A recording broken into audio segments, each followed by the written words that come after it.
Boa tarde, João Pinto Coelho, boa tarde a todos que nos estiverem a acompanhar.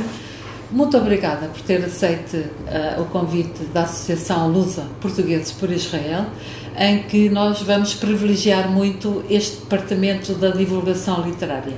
Pensámos em quem havíamos de convidar em primeiro lugar e pensámos exatamente no João Pinto Coelho. Algumas notas biográficas. Nasceu em Londres, mas veio cedo para Lisboa, estudou no Colégio São João de Brito, estudou arquitetura, é professor de artes visuais, integrou 2 missões do Conselho da Europa em 2009 e 2011, tendo ido a Auschwitz, foi ator num teatro profissional de Nova Iorque, vive em Lisboa e estreia-se como escritor com Sara Gross em 2014 e depois com Os Loucos da Rua Mazur, que adorei também esse livro, em 2017, ganhou então já o prémio Leia. Faço-lhe a primeira pergunta, João Pinto Coelho. Já conhecia a Shoah nos seus detalhes e por isso foi convidado para ir integrar o Conselho da Europa naquela visita, ou foi justamente aquela visita que o acordou, digamos assim, para o estudo da Shoah? Não, eu já estudava a Shoah desde os bancos da faculdade, apesar do meu curso não ter nenhuma relação direta com essa temática, portanto já levava muitos anos de investigação por modo próprio, e a certa altura houve a oportunidade, no âmbito de um programa promovido pelo Conselho da Europa, de fazer um trabalho de investigação em Auschwitz, mesmo no Stammlager de Auschwitz I, com a equipa de investigadores do Museu Estatal de Auschwitz-Birkenau, e eu candidatei-me e fui selecionado, quer para a primeira, quer depois para uma segunda ação que houve também 2 anos depois. Portanto, isto foi em 2009 e 2011. E aconteceu-lhe, o João Pinto Coelho, que é um homem de 1000 palavras, também lhe aconteceu ficar sem palavras naquela visita?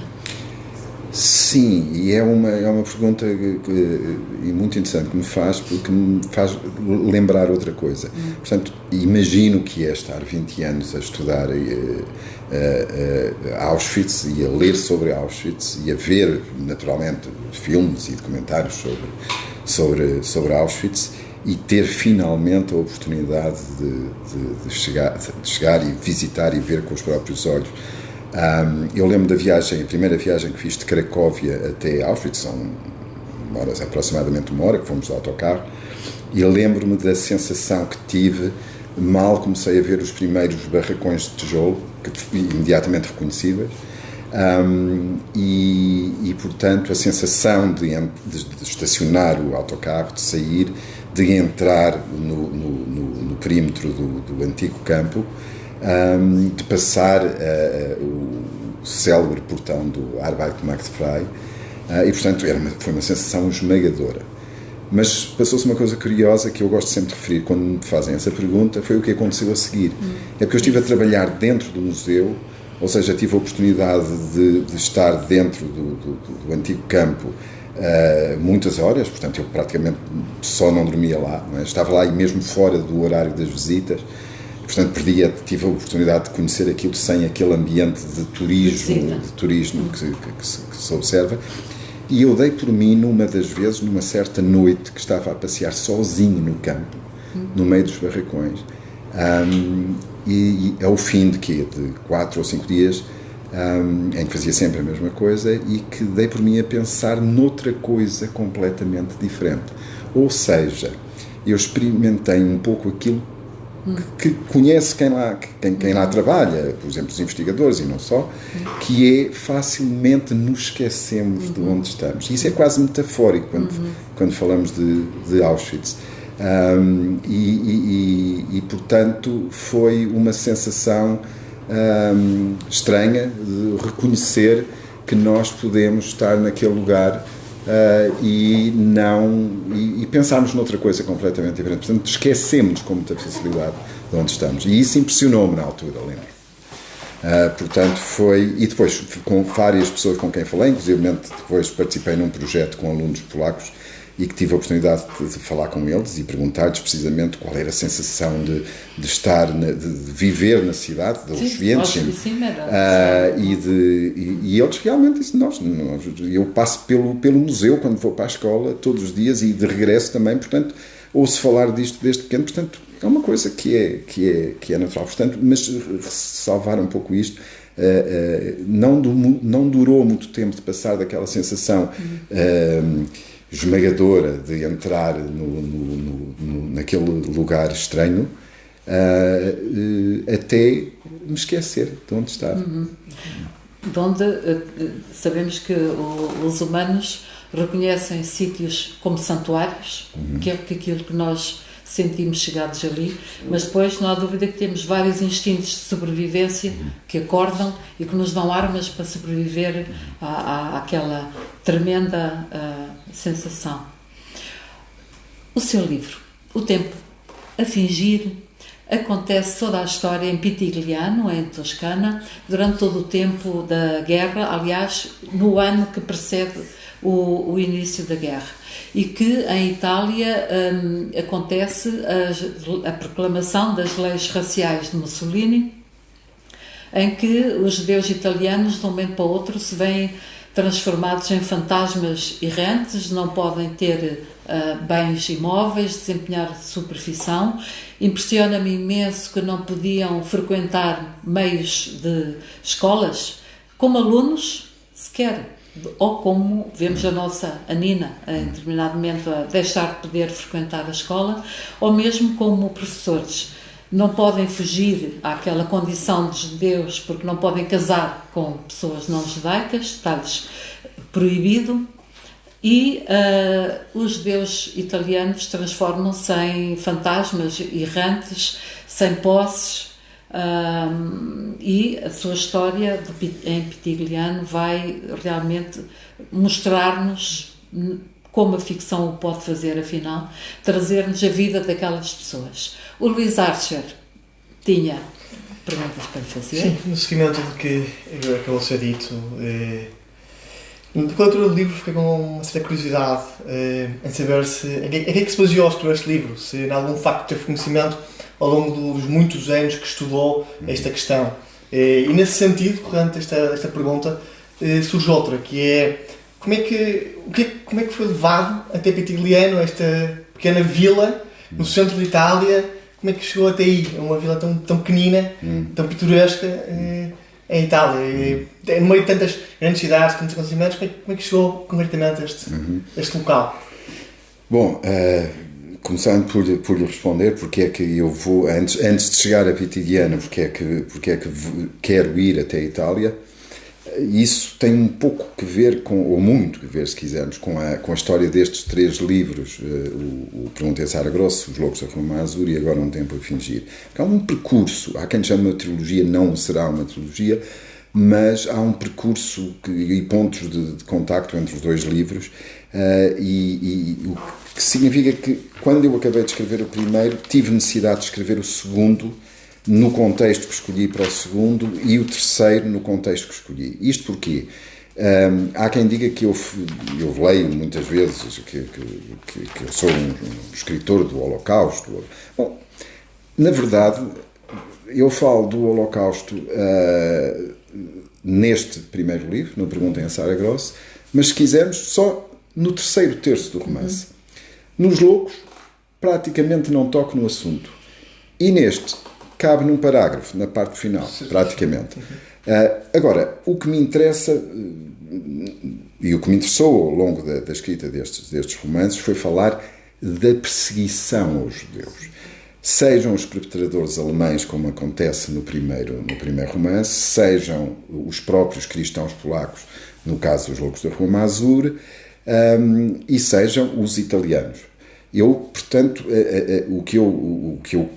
do que eu quero falar, sobretudo, é da universalidade do mal e dessa estranha semente que eu acredito que existe em cada um de nós, capaz de nos transformar, dentro de determinados contextos, de seres normais em monstros. Aliás, a historiografia da Shoah hoje passa muito pelo estudo das vidas dessas personagens que foram os perpetradores, os carrascos, e nós vemos que, na sua esmagadora maioria, e foram feitos trabalhos interessantíssimos a esse propósito, eram pessoas que amavam os seus filhos, que eram bons chefes de família, muitas vezes que iam à missa, que portanto tinham vidas absolutamente respeitáveis, eram pessoas a quem se lhes fosse perguntado se um dia seriam capazes de cometer as barbaridades que cometeram, diriam com a mesma convicção de que nós dizemos que não seriam, no entanto fizeram.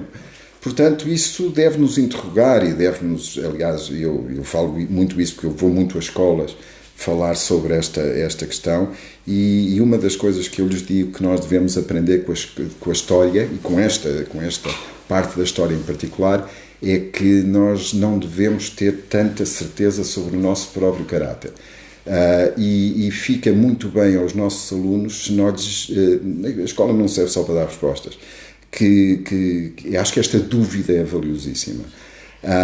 E, portanto, quando eu passo, para responder à sua pergunta, quando eu termino os Jogos da Roma Azul, eu decidi que havia outros lugares da Europa onde as coisas passaram de maneira diferente, e um dos lugares que eu queria falar era precisamente a Itália, porque é um caso onde nós sabemos que é o contrário, por exemplo, que acontece na Polónia. Os judeus tiveram, de certa forma, um amparo por parte dos cidadãos italianos na sua esmagadora maioria, e Pitigliano é um caso típico, porque os ajudaram, inclusivamente, e salvaram muitos judeus quando, em 1943, os alemães chegaram. Portanto, era um dos países de que eu queria falar para contar outra faceta da mesma história. Pitigliano tem de ver, sobretudo, com o facto de eu ter visitado a cidade, por acaso, quer dizer, não com a intenção de escrever um livro, mas Pitigliano era conhecida por Pequena Jerusalém, porque tinha uma comunidade judaica que era muito importante, e depois a cidade em si é quase um romance, porque a cidade é espantosamente bonita, é uma cidade medieval, e depois tem a particularidade de ser quase duas cidades, uma em cima da outra.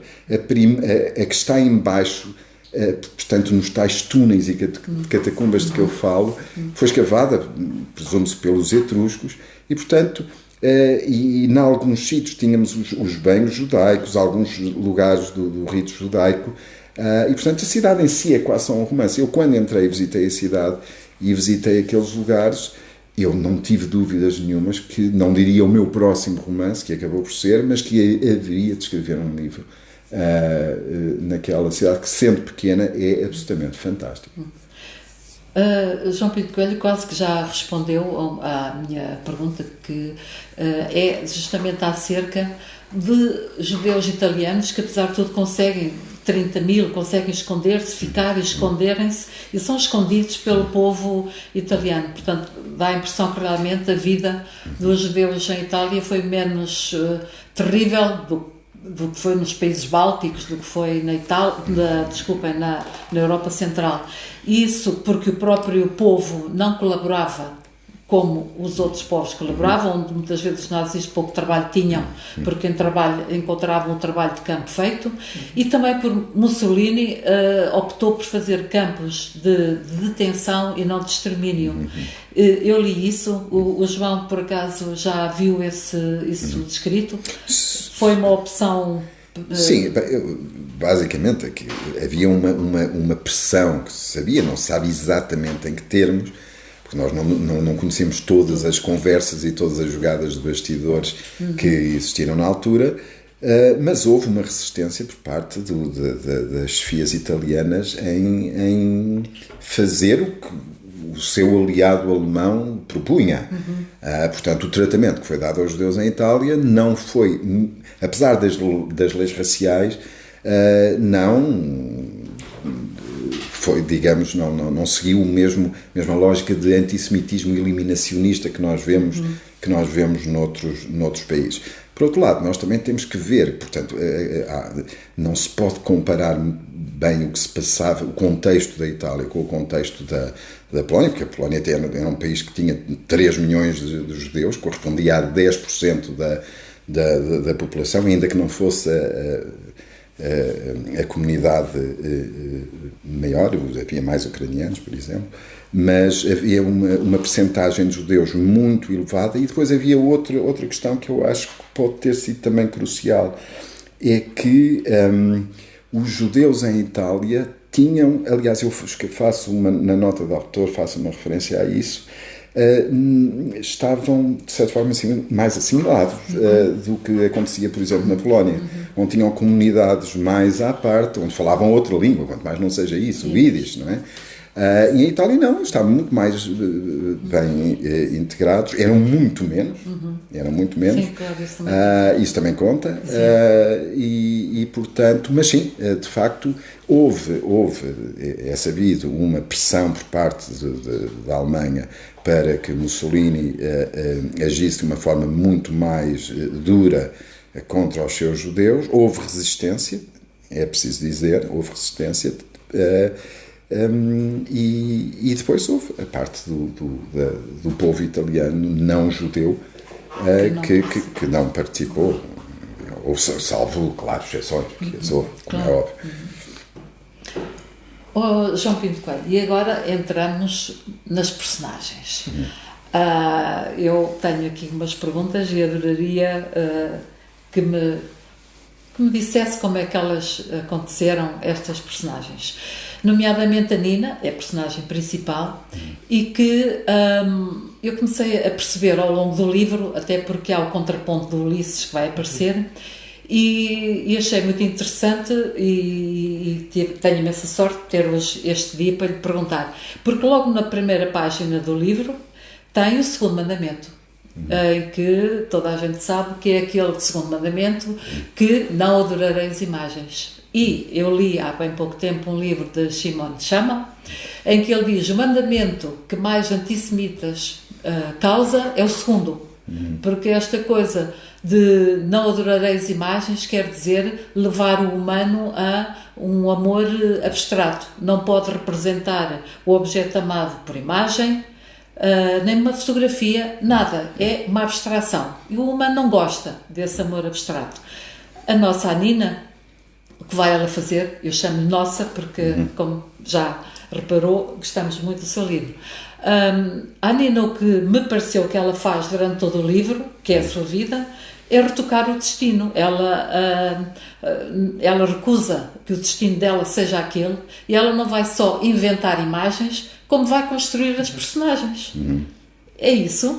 É isso. Ela está lá para desconstruir o segundo mandamento. Porquê pôs o segundo mandamento logo ali de entrada? Pois porque relacionei muito com aquela nota que eu também coloco de início, com a proibição de escrever a palavra Deus, da representação da palavra Deus completa. Mas a Nina foi é curioso porque as personagens muitas vezes, não sei qual é a ideia que os leitores terão, necessariamente será diferente de um para o outro, mas às vezes tentam perceber um bocadinho algumas intenções por parte do autor. A personagem da Nina é uma personagem que eu fiz para ser estimulante para mim próprio enquanto autor, portanto, do ponto de vista literário. Exatamente o mesmo que acontece com o Yankel nos Loucos da Rua Mazur. Não há nenhuma outra razão para ele ser um livreiro cego do que o imenso prazer que me deu escrever pelos olhos de um cego, fazer certo tipo de descrições pelos olhos de um cego. Portanto, isso foi muito estimulante do ponto de vista da criação literária. A Nina é uma personagem que basicamente ela existe como existe também para eu me divertir enquanto escrevo. Portanto, aliás, se nós pensarmos, e ela própria diz a certa altura, há várias versões da mesma Anina. E eu ponho ali 3 versões completamente diferentes da mesma Anina. A Anina antes da morte do pai, que é quase imediata, não é? A transformação, quando ela se transforma em mulher, quando ela vê a fotografia. à Nina depois do acidente, e à Nina daí até o acidente e depois do acidente. Portanto, temos 3 versões da mesma personagem e isso significa que eu tenho 3 oportunidades de escrever uma personagem, porque ela surge muito modificada a partir desses acontecimentos que surgem na vida dela. E, portanto, e foi uma coisa que foi construída ao longo do tempo, porque eu tenho uma característica nos meus livros, não no primeiro, não tanto no primeiro, porque o primeiro foi uma experiência, mas aconteceu-me no segundo, como aconteceu no terceiro, é que eu escrevo sem grande rumo. Ou seja, eu gosto muito de me divertir enquanto escrevo. Eu gosto muito de sentir as sensações do leitor também. Eu lembro, por exemplo, é um exemplo que eu dou frequentemente, no caso dos Loucos da Rua Mazur, eu num dos primeiros capítulos ponho 2 rapazes, um judeu e um cristão, entrarem dentro de uma igreja e encontrarem no presbitério um morto. Eu lembro de ter escrito essa cena e eu não fazia a mínima ideia quem era o morto. Nem eu, nem a cidade, nem os rapazinhos, ninguém sabia. Portanto, era uma personagem que estava ali, que eu não sabia quem era, não sabia porque é que tinha morrido, e eu deixei isso arrastar durante o livro. É um bocado angustiante, porque eu lembro de passar algumas noites a pensar, quando o livro ia avançando, que eu ainda não encontrei a solução para o morto. Sim. Mas é assim que eu escrevo.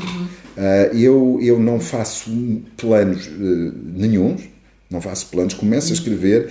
Muitas vezes eu já comecei capítulos sem fazer a mínima ideia do rumo que aquele capítulo ia ter, e aquilo vai crescendo e eu vou ganhando quase uma curiosidade de leitor, o que é curioso. E, portanto, a Nina construiu-se um bocadinho assim. Ela portanto, acontece-lhe aquilo da morte do pai.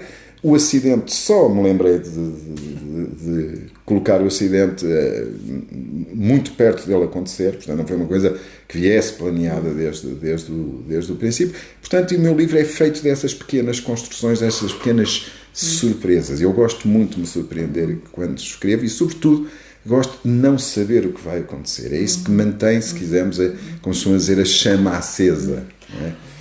Olha, é que na página 163 eu estava a ler o que estava ali a ser dito por si, em que a Nina diz: ao expressar saudades de gestos de paixão que não experimentou e ao considerar que é a ausência deles que dá perenidade ao sentimento. Isto parece desassossego de Fernando Pessoa. Eu pensei que o João Pinto Coelho, quando constrói uma personagem, que delineasse logo, bem, esta Nina vai desconstruir o segundo mandamento, e ainda por cima um pouco de Fernando Pessoa aqui também fica bem, mas não, isso acontece-lhe sem quase pensar que lhe está a acontecer. Sim. Isso vai, aliás, há uma coisa, a coisa mais fantástica que eu acho da parte da escrita, eu, por exemplo, eu não me lembrava de ter escrito isso. Não me lembrava minimamente de ter escrito isso. Aliás, há imensas coisas que se me disser e eu não me lembro de ter escrito, o que é curioso. Mas o mais extraordinário nesta minha experiência de escritor, como sabe é relativamente recente, tenho cerca de 10 anos, é a surpresa as surpresas que eu tenho muitas vezes o que é raro, quando eu pego num livro que escrevi. E eu encontro lá algumas coisas que escrevi, algumas frases, alguns parágrafos, alguma maneira de resolver isto, que eu acho que é estranhíssimo que tenha sido eu a escrever.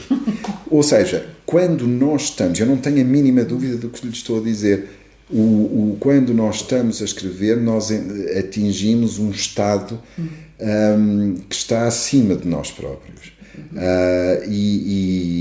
Portanto, eu, por exemplo, quando começo a escrever, e como disse há pouco, é uma coisa que faço todos os dias, preciso de um arranque, de um tempo de arranque. E as coisas custam muito aí. Não saem as frases, não saem muitas vezes as palavras, não saem muitas vezes as sílabas. Eu lembro que houve uma vez que tive um fim de semana prolongado, houve uma greve qualquer, E eu lembrei-me que ia aproveitar aqueles 3 dias para escrever, para pôr a escrita em dia, para acelerar um bocadinho. E eu tive os 3 dias à volta de uma sílaba. Uma frase que tinha uma sílaba, já não lembro se é mais ou menos, mas eu não consegui resolver a questão da sílaba. E depois, eu nunca desisto de uma frase. Se tenho uma ideia, essa ambição da escrita, que faz um escritor, estou convencido, se tivermos uma ideia que queremos dizer, nós temos que a dizer de por onde der. E aquela frase tinha que ser, mas tinha uma sílaba a mais, porque isso são manias minhas.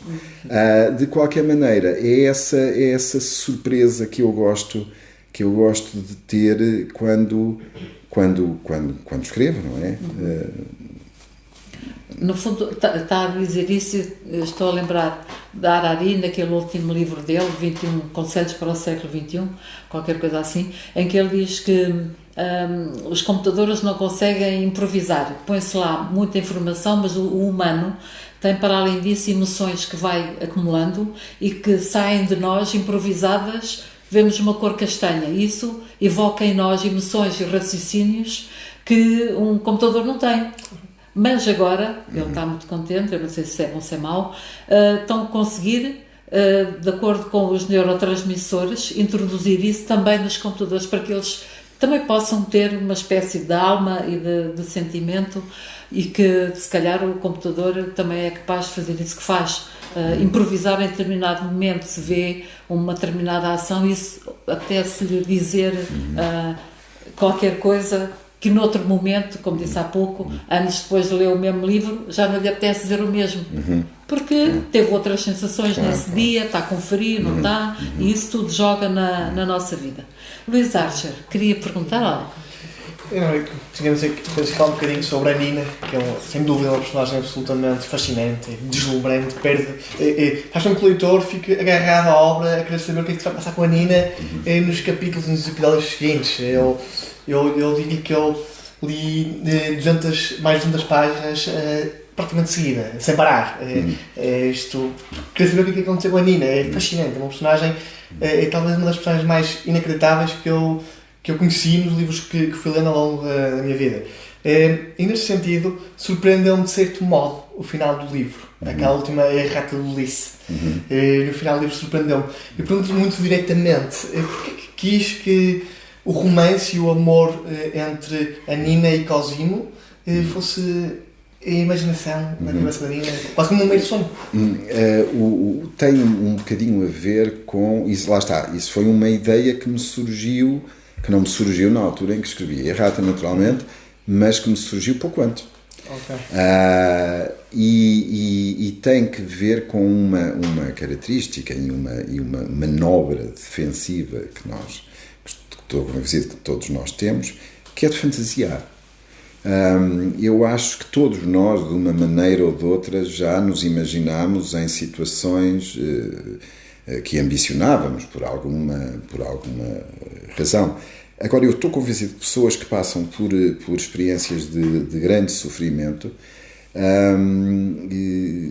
são provavelmente capazes, e aliás, eu ponho isso quase como uma proposta, porque um livro é sempre uma proposta, não é? Quando mais não seja porque não é definitivo, é uma obra que se completa com cada autor, por cada leitor há um livro diferente, necessariamente, e é no fundo quase que uma proposta que eu faço de como é que alguém que vive uma experiência, um conjunto de experiências verdadeiramente atrozes, e que não quer perder a sua ambição, que foi uma dos grandes problemas da Nina, que se tornou ambiciosa quando viu aquela fotografia e que não está pronta para desistir daquilo, e então ela constrói uma vida alternativa e descreve-a para conseguir vencer, ultrapassar esse sofrimento e alimentar a sua sede de sobrevivência. Portanto, no fundo eu estou a falar dessa capacidade de fantasiar, de propor-nos a nós mesmos cenários alternativos e vivemos com eles. Claro que a Nina leva-o ao extremo, pelo menos escreve-o, não é? E assume-o. Isso acaba por ser uma surpresa para o leitor mais tarde, mas eu acho que, no fundo, retrata um bocadinho, de uma certa forma, um bocadinho ampliada, aquilo que todos nós, de certa forma, fazemos em determinadas ocasiões da nossa vida.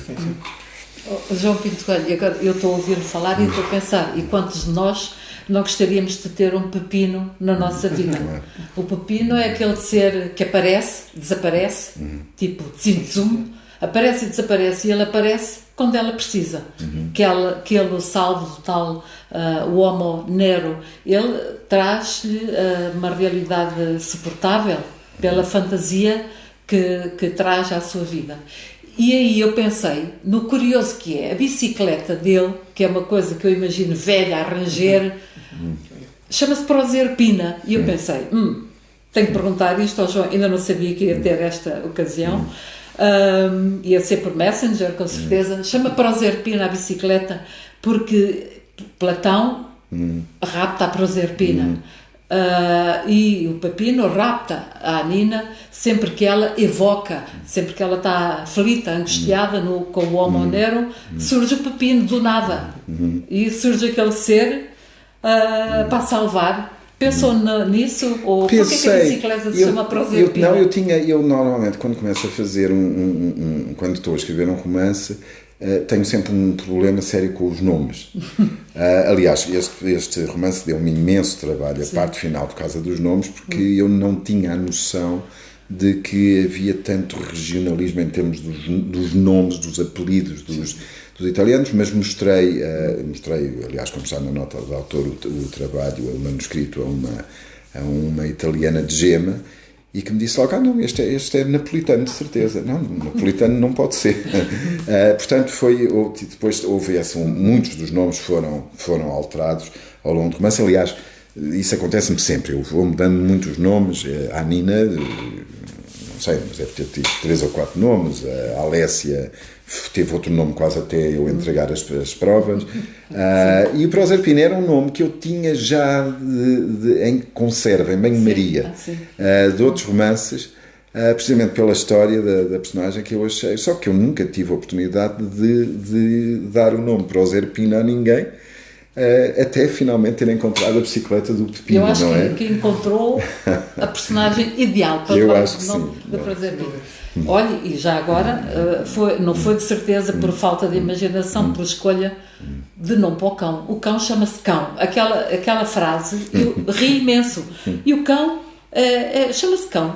E eu pensei, ele arranja nomes tão extraordinários para todos, e o cão chama-se Cão, porque se calhar é a única personagem no livro igual na sua essência e contra-essência. Ele é o cão, é aquilo que nos vai escurar à realidade. É aquele cãozinho que segue o Pepino por todo o lado, e a bicicleta e tudo aquilo, e é por isso que o cão se chama Cão. É muito por isso. É muito por isso. Era uma personagem que era aquilo. Era o cão. Não tem nada por trás. Era realmente uma personagem que se sacava naquele trio, não é? Pela sua essência. E coitado, ficou cão. Que é adorável, ele chama-se Cão. Olha, e outra coisa que achei, quando as meninas, a Nina, que pela história devia ter uns 17 anos, sai com as amigas, vão diretas à loja Falacci, e estão lá 3 manequins, e elas dão nome aos manequins. Aquilo é muito visual, essa cena. E depois diz uma coisa que achei: e inventámos as mesmas vidas dissolutas que já então sonhávamos para nós. Lembra-se dessa passagem? Lembro perfeitamente. Porque é que aquela menina, a Nina, judia, estou a imaginar, meninas que vão à sinagoga, elas sonhavam vidas dissolutas para elas? A Nina já é um bocadinho, a Nina sai um bocadinho da estrada. Sim. A Nina está precisamente numa fase em que sente toda aquela explosão vem muito da cena, como se lembra, da fotografia, onde ela conhece uma Nina que não conhecia até ali.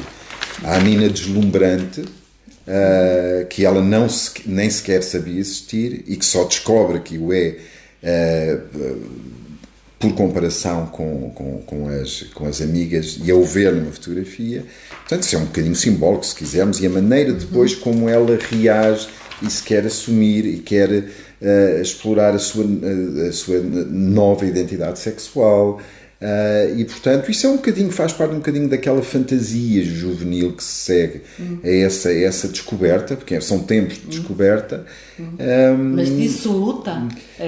Se eu acho que elas esticam um bocadinho a corda. Eu acho que sim, pelo menos em termos daquelas ambições que são circunstanciais e passageiras, mas que ela vive com aquele fervor de uma miúda, que é aquilo, a imagem que eu quero dar e que tem que coincidir com a explosão da descoberta. Por isso é que é quase como as irmãs Brontë, que são filhas de um padre não católico, de um padre protestante, e as manas Brontë fazem os romances que, para mim, se me mandarem escolher um romance, com certeza que é Paixão de Jane Eyre. E elas são educadas num ambiente familiar que nem se imagina, que possam imaginar alguma vida assim, parecida. Olha, João, o seu livro adorei, mas eu acho que aquilo que é mais fascinante no seu livro, a pérola do livro, vou-lhe dizer, para mim, eu não quero fazer spoiler, mas quero que quem me está a ver saia daqui com imensa vontade de ler o livro, porque é uma excelente companhia. Aquela cena de construção do teatro, do Pepino, que já se viu, que eu gosto mais do Pepino do que quase que da Nina, aquela construção do teatro, que começa no percorrer da vila, na bicicleta que arranja, em que o Pepino vai encontrar tudo quanto é lixo, meias, espelhos, candeeiros velhos, e toda a gente acha que ele enlouqueceu de vez. E eu estava a ler aquilo e pensei, mas o João Pinto Coelho terá estado em algum teatro? E foi aí que eu fui tentar ver o Google. Obrigado, Romeu Monteiro. O Google tem imensas respostas e foi aí que eu descobri que o João Pinto Coelho esteve num teatro profissional, eles dizem, nos arredores de Nova Iorque. Eu não sei quais foram os arredores de Nova Iorque, mas Nova Iorque já chega para dar um destino e estar num teatro. Quer-nos dizer como é que foi isso? E lembrou-se disso para fazer aquele cenário todo que como descreve, o Pepino vai, aquele cenário extraordinário, a sequência, achei aquilo extraordinário, das coisas mais lindas que eu vi. Não, a cena do teatro basicamente tem a ver com alguém, também, lá está, tem um caráter simbólico de recolher, de montar um espetáculo e exibir o espetáculo, exibindo os desperdícios daquela cidade aos seus habitantes, a tal vestimenta do cenário, as roupas penduradas, as cores, os castanhos, os cinzentos, a tal pele de lobo que diz muito sobre as roupas desperdiçadas, deitadas fora, mas antes usadas por aquelas pessoas daquela cidade.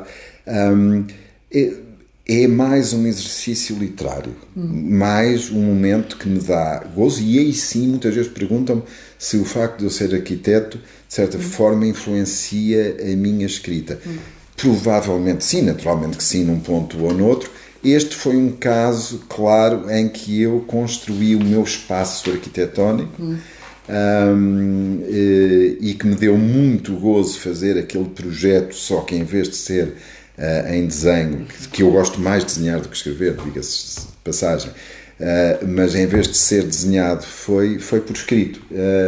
E que temos a vantagem de, quando escrevemos, podemos fazer cenários e projetos que seriam irrealizáveis na mão de um arquiteto, muito provavelmente, não é? Por limitações óbvias, mas a literatura dá-nos essa liberdade de nós podermos desenhar, neste caso, um espetáculo num cenário feito completamente à minha medida, com tudo que me passava pela cabeça. Licença que leia só. Claro que sim, claro que sim. Com licença, deixem-me só ler uma passagem para terem ideia do que eu estou a falar. Nesse instante, agora é a Nina já não está nos momentos mais felizes da vida dela, eu não vos digo mais, mas o abençoado Pepino vai fazê-la sentir a rainha da noite. O Pepino, que era um desgraçado que andava na aldeia, na cidade, acaba por ser ele que vai receber aqueles importantes que vêm à cidade e não só encanta esses visitantes, como os próprios habitantes da cidade ao verem o lixo deles expostos daquela maneira. Então, vejam estas frases. Nesse instante, olhei em volta, a Nina. Os espelhos refletiam a imensidão do céu noturno, formando em meu redor uma plateia de estrelas, que me deixava sozinha no centro do universo. Agora sim, por graça de Pepino, podia finalmente virar-me para a assistência, desafiá-la nos olhos e ser admirada como ambicionara, descalça, num palco só para mim, com o meu vestido vermelho. Não é lindo isto? Uhum. Maravilhoso. Olhem, João Pinto Coelho, eu tenho aqui o Romeu Monteiro que me pediu imenso, que queria que comentasse um conceito, porque o seu livro tem conceitos. Nina diz, a Nina morava numa casa pobre, essa ideia que os judeus vivem todos em grandes palácios e são todos donos de bancos. A Nina vivia numa casa pobre, como muitos outros, e ela diz uma coisa extraordinária na página 13. Porque às escuras, aquela morada exígua podia conter a minha vastidão. O Romeu, que é um homem da cloud, gostou muito deste conceito e claro que nós também. Uhum. E o João Pinto Coelho é que o idealizou. Uhum. Quer dizer alguma coisa sobre isto? Basicamente, o que ela refere-se ao processo de crescimento, a todas aquelas paredes maciças que a rodeiam, e que ela, como muitas pessoas e como muitos jovens, sobretudo naquela idade, mas não só jovens, até mais tarde, sentem que ocupam um espaço demasiado pequeno para aquilo que ambicionam. E a ideia é muito essa, a tal vastidão que ela já sente crescer dentro de si e que é incompatível com a exiguidade de um espaço. E esse espaço, metaforicamente, é a sua vida. São os seus pais, são os costumes, portanto, tudo que a cerca e que ela, no fundo, deseja ir mais além. É essa vastidão a que me refiro. Muito bem, está muito bem expressado. A nossa querida professora Luísa Almendra gostou muito e até porque a surpreendeu. Na página 25, o seu livro foi lido ao pormenor. Diz, a irritação, essa estranha intolerância com que todas as mulheres olham umas para as outras. Ah, sim, eu nunca tinha pensado isso, que olhávamos umas para as outras com irritação. Eu já li que as mulheres não se vestem para os homens, as mulheres vestem-se para impressionar as mulheres, mas não nesse sentido de irritar. Acha que é mesmo isso? Bom, em primeiro lugar... O que é que constata na... Fui eu que o escrevi, mas não fui eu que o pensei. Foi a Nina, portanto eu tenho sempre essa possibilidade. Mas põe isso na cabeça de uma mulher. Põe-me isso na cabeça. Sim, porque é uma possibilidade que já me ocorreu e que eu já reparei ao longo da minha vida, em determinadas circunstâncias, que essa situação pode ocorrer aqui e ali. E já tenho, se calhar por experiências que tenho observado pessoalmente, em que isso de facto aconteceu às vezes suficientes para eu achar que se justificava pôr na boca da Nina. É evidente, não digo que seja sempre, naturalmente não será sempre, mas e elas, aliás, se reparar, veja-se que ela se irrita logo com as amigas, aquelas amigas irritam-na logo ali. Ela tem um prazer que o destaca a certa altura, porque diz também a certa altura que ao ver-me na fotografia eu sentia-me cada vez mais, eu era cada vez mais bonita e elas cada vez mais feias. E isso era bom. Portanto, não era só o facto de ser bonito, portanto, tem um bocadinho a ver também com a personalidade da própria Nina. Não é? Depois, outro conceito selecionado, neste caso por Isabel Santiago, foi Babo, pai da Nina, rejeita a comida, limpa o prato até o ter a brilhar, como se fosse importante arrumar a sua ausência. Não queremos fazer spoiler, mas vai acontecer alguma coisa desse Babo, não é? Por mãos próprias. E no jantar que precede o que vai acontecer, ele escreve, João Pinto Coelho, põe nele, ele tem que, sabendo o que vai fazer a seguir, tem que arrumar o pratinho como quem arruma a sua ausência. Achámos muito bonito também essa frase. Agora, em relação ainda ao teatro, eu pedi-lhe licença, não sei se isto aborrece os ouvintes, mas não querendo fazer spoiler, mas acho que é lindíssimo o que diz respeito ao teatro. Nós estamos a imaginar Pepino descendo as ruas da cidade ou subindo, porque ele aparece e desaparece sem que se perceba de onde, e lá vem o Pepino com a sua bicicleta carregada de lixo e escreve na página 48. Mas não. Por fracas que fossem as estradas e toda aquela sucata gemesse para não cair, Pepino pedalaria sem nunca perder o aprumo ou as peças que empilhara. E se alguém lhe gritava do passeio: "Que vais tu fazer com esse lixo?", ele respondia com ar de criança que lhe dava graça: "Poemas". Eu acho que aquilo que o João Pinto Coelho faz neste livro também é poemas, em vários momentos, em vários momentos do livro. Tem essa noção, quando, isto é, surpreende-se a si próprio pela facilidade que lhe vejo em pôr em prosa aquilo que muitas vezes que acontece com os escritores, é que põem em prosa aquilo que muitos de nós sentimos e queremos dizer, mas não sabemos dizer. Pois é aquilo que eu dizia há pouco, essa linguagem mais poética que a minha escrita tem pontualmente, e de que prescindo a certa altura, sobretudo quando sou mais descritivo, como acontece como aconteceu no Pergunta em Saia Grossa, sobretudo na parte da descrição do que se passava nos campos. Agora, essa componente mais poética que eu sigo em determinados momentos é porque não há outra maneira, eu não encontro outra maneira de dizer certas coisas que não seja recorrer a umas imagens que realmente me ocorrem, e são as tais que depois até me surpreendem mais tarde, porque nós precisamos de facto de estar mergulhados naquele tal estado de estranho que nos surpreende.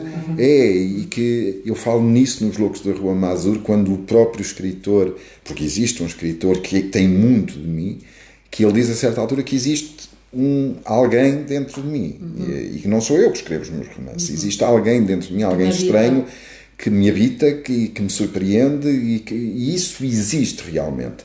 E normalmente essas passagens que me cita, eu atinjo-as nesses momentos, e de facto não encontro outra maneira de o dizer. Já não está nesse patamar, está mais no comum do dia, fica surpreendido. Sim, surpreende-me muitas vezes. Surpreende-me muitas vezes, sim. O que é ótimo. É uma sensação muito boa. Quando eu não me surpreendo, fico um bocadinho desiludido. Não é? Sim. Olha, gostava de saber se, bem sei que este livro acaba de sair, mas já tem no seu espírito próximo? Já tenho uma ideia para o próximo, e provavelmente poderá andar muito no seguimento desse, porque esse livro, se reparar, não tem de estar fechado. Há muitas portas por onde esse livro pode continuar. Faça a vontade ao Luís e traga o Cosimo. Volta. Não, o livro deixa, de certo modo, portas abertas. Deixa. Claríssimo. Sim. Foi intencional. Desde o primeiro momento que eu pensei que não queria fazer uma narrativa aberta, provavelmente não. aqueles livros que o leitor acaba de o ler e o atira contra a parede porque faltam ali páginas com algumas respostas que ficaram penduradas. Não isso, o livro pode terminar perfeitamente ali, mas é um livro que pode ter sequência. Mas isso, nesta altura, eu preciso daquele meu luto a seguir a escrever. Claro. Depois de escrever não consigo sequer ponderar a hipótese de voltar a escrever tão cedo. Mas também já tive outras ideias que não têm nada a ver com isto. Mas não sei, por enquanto não lhe consigo sequer responder, mas não é para fazer segredo, é porque não sei mesmo. Não sabe mesmo.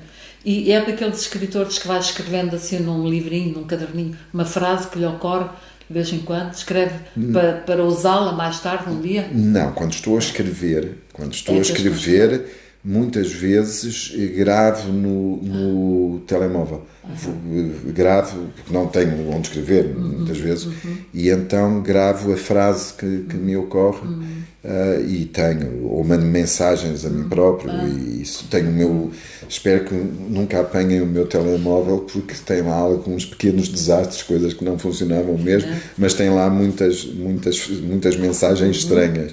Engraçado, quer dizer que, sendo um homem da arquitetura, porque estudou arquitetura, o traço, feito pela mão, usando lápis, quadro, substitui-se tudo rapidamente pela modernidade dos computadores, sim. Sim, mas mesmo na arquitetura nós agora praticamente só trabalhamos com computadores, não é? Aquela história do desenho em estirador e daqueles lençóis já estão ultrapassados há muito, não é? Mas não, o computador, eu tenho que escrever em computador, porque eu corrijo-me muito.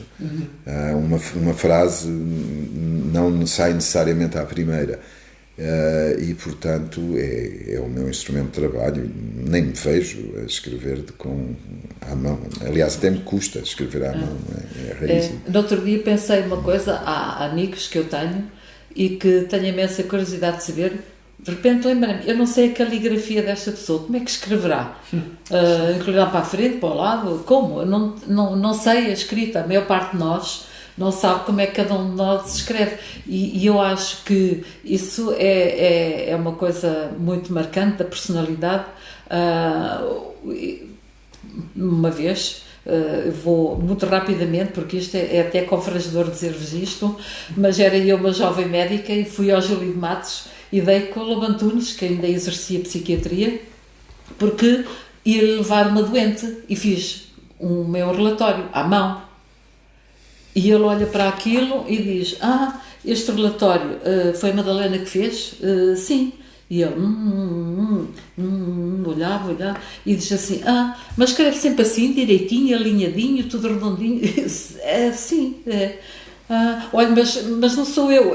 É que ele desviei-lhe imediatamente e rapidamente o olhar de mim, porque a doente era ela, mas ele de repente achou que se calhar eu por escrever tão alinhadinho isto não devia bater lá muito certo. Se calhar não sonhava a vida dissoluta como a Nina e os manequins. Olha, João Pinto Coelho, eu quero agradecer-lhe muito. Adorámos a conversa, espero que os nossos ouvintes também tenham visto e gostado.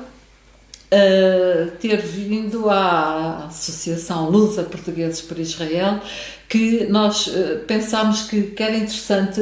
A nossa ideia é trazer Israel de uma forma que as pessoas vejam como um país muito normal. Claro que é um país cheio de desafios e que os tenta vencer, mas trazer com divulgação literária de pessoas que escrevam sobre o que é ser judeu. Nós agora estamos um bocadinho a saber o que é, nesta exclusão de muitos de nós que não podem sair porque têm Covid, ou talvez porque quando tocaram com ser judeu era isto, era ter tocado um gene que era judaico, e portanto não se podia sair à rua, tinha que ser um passe, tinha que se pagar um imposto especial, e no fundo agora estamos a saber um pouco o que é viver assim. Queria então, pois, agradecer-lhe ter vindo, e quando vi o tema Um Tempo a Fingir, nós agora também estamos numa espécie de tempo a fingir. estamos cada um de nós congelados na nossa bolha, como diz a senhora Ministra, estamos todos nós congelados na sua bolha e sentimos que um dia destes a nossa vida virá de regresso e vamos todos acordar do gelo e voltar à nossa vida, mas ter um livro destes para ler enquanto não saímos da nossa bolha faz-nos imensa companhia e espero que um tempo a fingir faça de facto muita companhia, desde logo porque lhe fez assim, já percebi que foi das pessoas que mais usufruiu com a escrita e nós pela sua leitura. Muito obrigada. Obrigado, Bel. E espero que tenha sido para si também menos mal ter vindo. Não, foi ótimo, foi um prazer, agradeço imenso Muito obrigada. o convite. Muito obrigada.